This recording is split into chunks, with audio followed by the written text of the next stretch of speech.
Selon la direction régionale des eaux et forêts de Gbeke, 13 personnes, dont 3 écoliers, ont péri dans les flammes causées par les feux de brousse ces 3 dernières années.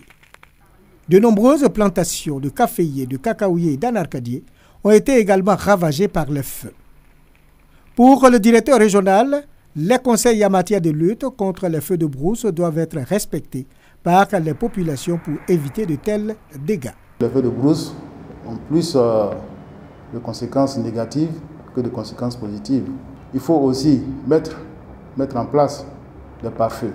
Il faut également que toute la population, les chefs du village, l'administration, puissent sensibiliser les uns les autres. À Sakassou, les autorités administratives du département privilégient la voie de la formation et de la sensibilisation. Les chefs de village et présidents des comités villageois de lutte contre les feux de brousse ont échangé avec le préfet sur la question.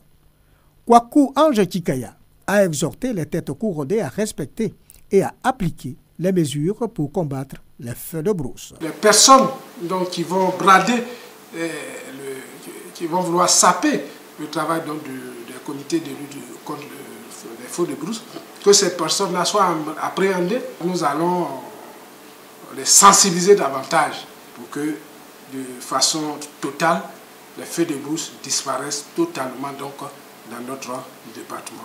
À Sakassou, déjà plus de 10 hectares d'anarcadiers et des centaines de kilomètres de forêts domestiques ont été ravagés par le feu.